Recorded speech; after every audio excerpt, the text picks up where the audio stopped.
एक कहानी है जिसमें एक व्यक्ति होता है, नाव में जा रहा होता है, नाव में बैठ करके, और जो है उसने एक जो नाविक था उससे पूछ रहा है, वो व्यक्ति पढ़ा लिखा था, ब्राह्मण था, और उससे पूछा क्या तुमको वेद आते हैं? तो नाविक ने कहा नहीं। तो उसने कहा तुम्हारी ज़िंदगी 25% ज़िंदगी बेकार हो गई। फिर उसने पूछा क्या तुमको शास्त्र आते हैं? उसने कहा नहीं आते। कहने लगा तुम्हारी 50% ज़िंदगी व्यर्थ हो गई। और इसी तरह उपनिषदों के बारे में पूछा, ऐसे ऐसे करके पूछा, तो उसने 75% ज़िंदगी। तभी हुआ क्या, नाव में छेद हो गया। तो नाव में छेद हो गया तो पानी आ रहा था, तो नाविक ने पूछा क्या तुमको तैरना आता है? अब ब्राह्मण जो थे उनको वेद आते, शास्त्र आते, लेकिन व्यवहारिक ज्ञान नहीं, तैरना नहीं आता था उनको। तो नाविक ये कहते हुए उसने नदी में छलांग लगा दी, नाविक ने, कि हे ब्राह्मण तुम्हारी 100% ज़िंदगी व्यर्थ हो गई। और जो वो थे ब्राह्मण, जो पढ़े लिखे अपने आप को होशियार समझ रहे थे, उनकी जल में डूब करके मृत्यु हो गई। पढ़े लिखे होने का मतलब, डिग्री होल्डर होने का मतलब ये नहीं होता है। कई केस आपको मिल जाएंगे। एक कथा आती है, उसमें काशी से पढ़ के 4 ब्राह्मण आए थे।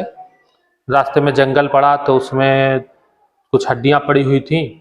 हड्डियों को देखा तो एक के पास विद्या थी, उसने हड्डियों अपने जो विद्या के द्वारा हड्डियों को जोड़ दिया, ढांचा तैयार हो गया। दूसरे के पास विद्या थी, उसने अपनी विद्या का प्रयोग किया और उसने उसके ऊपर आवरण चढ़ा दिया। आवरण जब चढ़ा, खाल और मांस का, कहानी है, कोई ऐसी विद्या नहीं होगी, लेकिन कहानी के द्वारा बताने की कोशिश की गई है ये।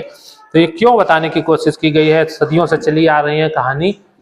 तो उसने क्या किया, जो तीसरा वाला था उसने कहा अब हम इसमें जान डालेंगे। तो चौथा वाला जो था वो व्यवहारिक आदमी था, उसने कहा ऐसा है भैया, ये शेर है, ये शेर है, इसमें जान मत डालो, ये खा जाएगा।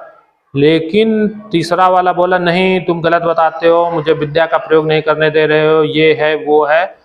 तो चौथे वाले ने कहा भैया रुक जाओ, अच्छा थोड़ा रुक जाओ, हम जो है पेड़ पे चढ़ जाए। और चौथा वाला जो है वो पेड़ पे चढ़ गया। तीसरे वाले ने उसमें जान डाल दी।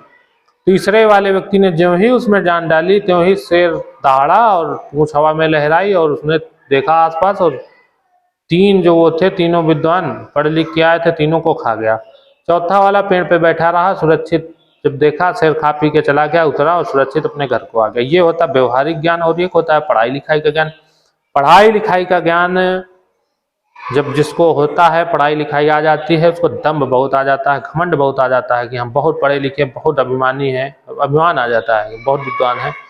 और उसको अगर व्यवहारिक ज्ञान नहीं है तो विश्वास कर लीजिए बिल्कुल शून्य आदमी है, बिल्कुल व्यर्थ का आदमी है वो। जैसा कि डॉक्टर सुमेधा के केस में हुआ, 26 वर्ष की थी, दिल्ली में रह के पढ़ाई की, माँ बाप ने कैसे पाला होगा इनको, बड़ा किया, और इनको ज्ञान नहीं था। वही वाली बात कि ये शेर है, खा जाएगा, ज्ञान नहीं था। होली की छुट्टी में घर गई अपने, और घर नहीं गई, अपने दोस्त के यहाँ गई, जौहर महमूद के यहाँ, वहाँ रात बिताई, और रात में ही काम तमाम हो गया।